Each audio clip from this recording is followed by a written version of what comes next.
Yo, let me ask you something. Why does every piece of literature sound like it's either trying to ruin your day or give you emotional whiplash? I mean, 1 second you're reading some poem about daffodils, the next second you're crying about your grandma's funeral. That, my friends, is tone and mood. Yeah, those 2 words your English teacher keeps screaming about like they're in a toxic relationship. Today, I'm gonna break this down for you like a normal person. Not like some guy wearing a turtleneck who smells like vintage books and regret. All right, first up, tone. Tone is like the author's attitude, like how they feel when they're writing this crap. You ever get a text from someone that says, K? That's tone. Passive-aggressive, irritated, probably hates your guts. That's tone, baby. So if a poem says something like, the wind screamed across the empty fields, that ain't just wind. That wind's pissed off. That's not a breeze, that's the wind on a bad day. Authors use tone like how your mom uses her voice when she says, I'm not angry, I'm just disappointed. That's tone. You feel it in your spine. Examples of tone. Sarcastic, my personal favorite. Joyful, bitter, creepy, straight up psycho. It's the writer basically yelling into the page, here's how I feel about this nonsense. Now sit down and read it.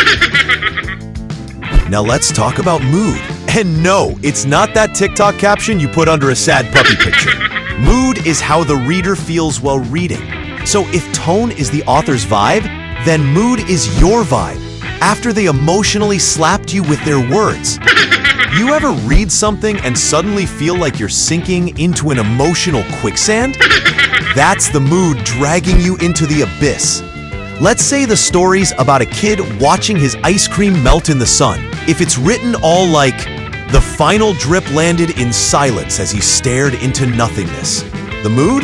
Tragic, depressing, existential crisis over a scoop of rocky road. Mood is that atmosphere, the background music of the story, right? Like if the tone is the chef, then the mood is what they served you, and it either made you happy or gave you emotional food poisoning. Let's settle this once and for all. Tone and mood, they're not the same thing, all right? Quick examples. The author's tone, I hate the world. Your mood, I need therapy after reading this. Here's a chart for you. Tone is what they write. Mood is how you cry after reading it. Why do I even care, so? Oh, I don't know.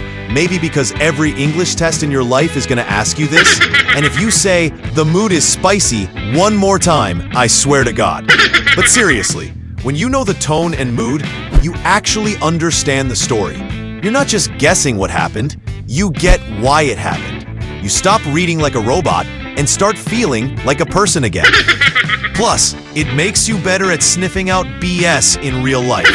You'll be reading a corporate email like, we appreciate your hard work. And you'll go, whoa, the tone is fake friendly and the mood is, I'm about to get fired. All right, wrap it up here. Tone is the author's voice. Mood is your poor emotional reaction to that voice. They're like literary yin and yang. One punches, the other bruises.